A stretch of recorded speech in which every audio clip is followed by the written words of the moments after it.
Ananda Herdi ada nasihat pendek, bukan datang dari saya tapi datang dari seorang ulama besar, Al-Imam Muhammad bin Idris Asy-Syafi'i. Kata Imam Syafi'i, jika hidupmu ingin barokah, rumah tanggamu rumah tangga yang barokah, anak-anakmu menjadi anak yang barokah, bangun hidupmu dengan 5 hal.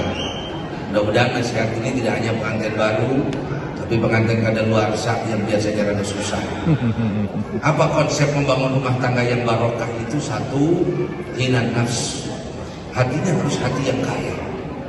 Orang yang hatinya kaya bukan orang yang segala ada, tapi orang yang hatinya kaya, orang yang pandai mensyukuri nikmat Allah. Nikmat tidak dilihat dari banyak atau tidaknya, tapi nikmat dilihat dari seberapa besar kita bisa mensyukuri. Yang kedua, rumah tangga kita itu akan barokah kalau kita punya hati yang sabar. Dalam hidup pasti menghadapi ujian cobaan. Ujian pertama yang akan tampak di dalam rumah tanggamu adalah tampaknya kekurangan pasangan masing-masing. Kalau belum nikah belum kelihatan, begitu nikah kelihatan. Oh ternyata istri saya cerewet. Oh ternyata suami saya keleknya bau. Itu baru ketahuan. Akan tetapi kekurangan itu bukan jadi masalah. Al-Quran mengatakan hunna libasul lakum wa antum libasul lahun. Istri menutupi kekurangan suami, suami menutupi kekurangan istri. Yang ketiga, rumah tangga kita akan barokah kalau kita punya kasbul halal. Usahanya usaha yang halal.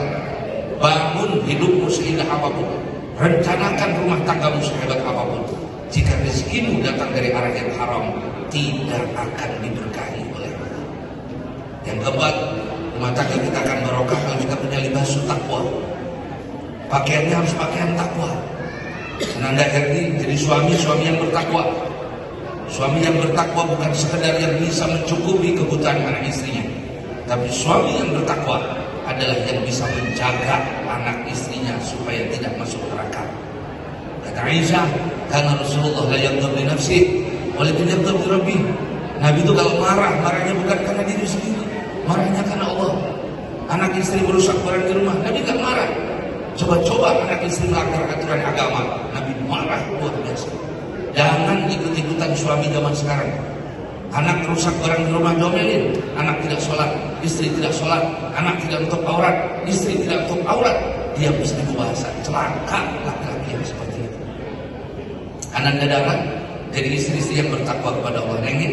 Ingat baik-baik, kewajiban seorang istri kepada suami cuma 4.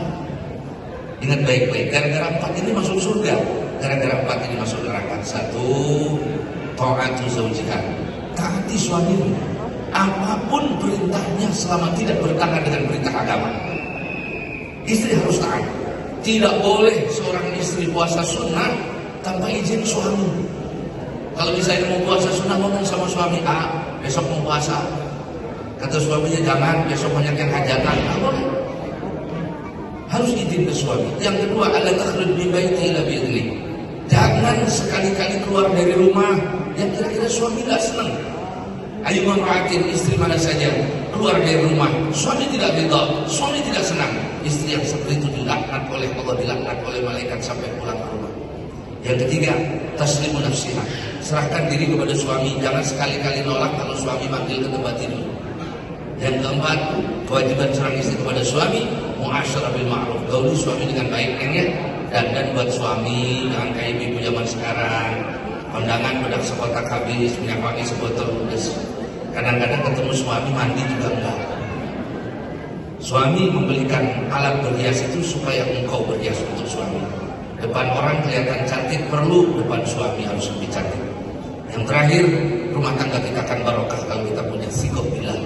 Bangun rumah tanggamu dengan keyakinan kepada Allah. Ananda Herdi, Ananda Dara, jangan takut urusan rezeki, rezeki urusan Allah. Maksud nikah, tujuan nikah itu anak keturunan. Orang dulu rumahnya bilik, bawahnya tanah, anaknya 15. Jadi orang semua lagi jadi ayam. Sekarang hidup kita Masya Allah segala punya, tapi anak gak punya, anak cuma 2, anak cuma 1. Maka situ nikah, tujuan nikah itu adalah anak keturunan, dan anak keturunan tidak diadakan di dunia. Allah yang bertanggung jawab tentang rezeki. Mudah-mudahan rumah tangga kalian menjadi rumah tangga yang barokah, anak-anak kalian soleh dan solehah, bermanfaat di dunia dan di akhirat. Mohon maaf segala kurangan. Allahumma fiqh lakum wa tarik. Wassalamualaikum warahmatullahi wabarakatuh.